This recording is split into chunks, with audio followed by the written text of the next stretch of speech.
सर्वांना माझा नमस्कार। मी दीप्ती अमित तांबे, शासकीय औद्योगिक प्रशिक्षण संस्था मंडणगड, जिल्हा रत्नागिरी। आपला आजचा विषय आहे की how to download and install the Python on Windows. आपल्याला आज हे बघायचं आहे।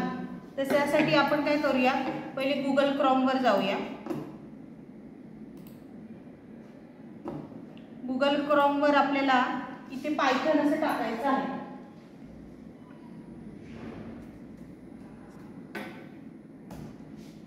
पायथन हा शब्द टाकून तुम्ही एंटर करा। त्याच्यामध्ये तुम्हाला येतं welcome to the Python ORG, ही त्यांची ऑफिशियल साईट आहे। त्याच्यावर डबल क्लिक करा।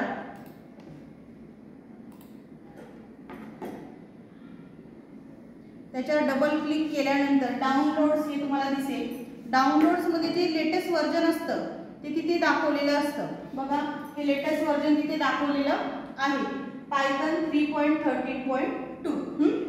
त्याच्यावर डबल क्लिक करा। डाउनलोड इन्स्टॉल करणं ही सोपं, नवीन असल्यामुळे बऱ्याच जणांना त्याची माहिती नाही, पण तुम्ही जर त्याची माहिती तर तुम्हाला नक्की समजेल। याच्यावर सारखं क्लिक करायचं नाही, जोपर्यंत हे 100% होत नाही। तो कुठलंही डाउनलोड करताना किंवा एखादं सॉफ्टवेअर इन्स्टॉल करताना तिथे क्लिक करायचं नाही। जेव्हा ते कंप्लीट होते प्रोसेसिंग तेव्हाच ते क्लिक करायचं असतं आणि आपल्याला थोडंसं वेट करायला लागेल, जोपर्यंत ते 100% होत नाही तोपर्यंत। ते झालं काय ऑटोमॅटिक आपण इन्स्टॉलेशनला चालू करूया। पहिले जे सी प्रोग्रामिंग लँग्वेजेस आहेत त्याचा बेस जर बऱ्यापैकी सगळ्यांना माहिती असेल तर पुढच्या लँग्वेजेस पण सोप्या आहेत। म्हणजे HTML ही जरी स्क्रिप्टिंग लँग्वेज असली तरी तुम्हाला जर मागचा बेस असेल तर ते शिकायला अजून सोपं जातं। तसं पायथन हे सॉफ्टवेअर एकदा इन्स्टॉल केल्यानंतर तुम्ही प्रोग्राम करून बघा, तेही अतिशय सोपे आहेत प्रोग्राम। आपण तेही पुढच्या चॅप्टरमध्ये घेऊया।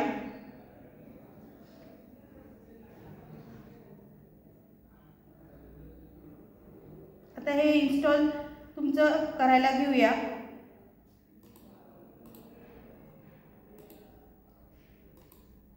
शो इन फोल्डर म्हणायचं।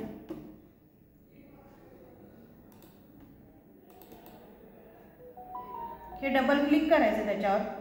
त्याच्यामध्ये कस्टम इन्स्टॉलेशन म्हणूया आणि हे दोन जे आहेत ते चेक करूया। मी चेक बॉक्स क्लिक करा, ते दोघं पण कस्टम इन्स्टॉलेशन म्हणा। हे सगळे टिक्स ठेवायचे, फीचर्स आहेत त्याचे। इथे फक्त सिलेक्ट करताना हे सिलेक्ट करायचं तुम्हाला install the Python 3.13 for all users आणि इथे इन्स्टॉल म्हणा। इथे यस म्हणा। Do you want to allow the application to make changes to your device, इथे यस म्हणायचं तुम्ही।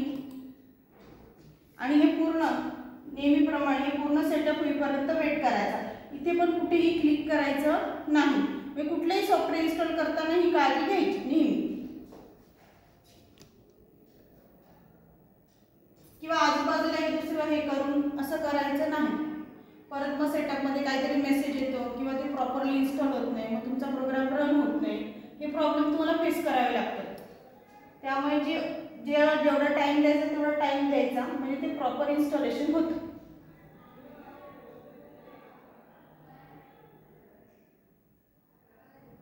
कोपाच्या मुलांना लास्ट टॉपिक आहे हा सिलेबसमध्ये। पायथन नवीनच ॲड झालेला आहे, त्यामुळे तुम्हाला शिकण्याची नक्कीच उत्सुकता असेल पायथन हा टॉपिक। पण पायथन हा विषय फार सोपा आहे जर तुम्ही व्यवस्थित समजून घेतला तर। हा प्रोग्राम तुमचा हा जे सॉफ्टवेअर आहे ते प्रॉपर इन्स्टॉल झाल्यावर तुम्हाला एक छोटंसं मेसेज प्रिंट करून दाखवते, म्हणजे तुम्हाला कळेल की बापरे पायथन काय वेगळं आहे सॉफ्टवेअर, असं भीती वाटत असेल तर तसं काही नाही आहे। तो प्रॉपरली तुम्हाला मेसेज त्याच्यामध्ये दिसतो।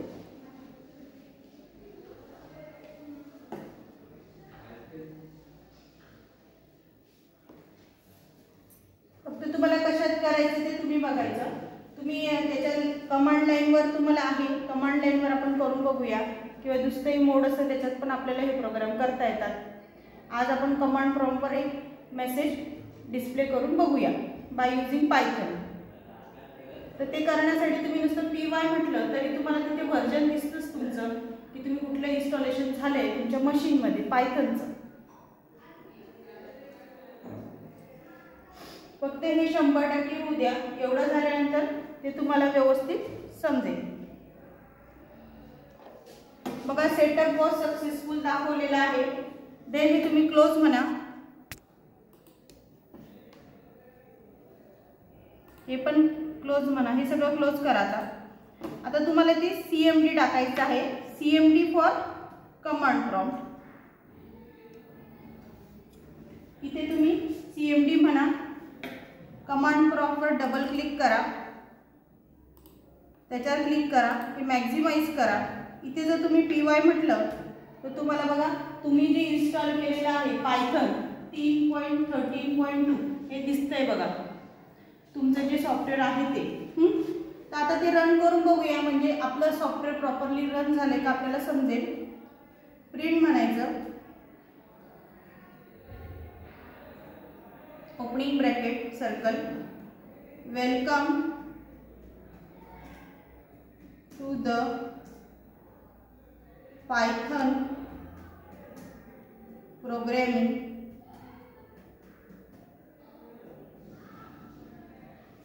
या डबल कोट्समध्ये आपण मेसेज दिलेला आहे.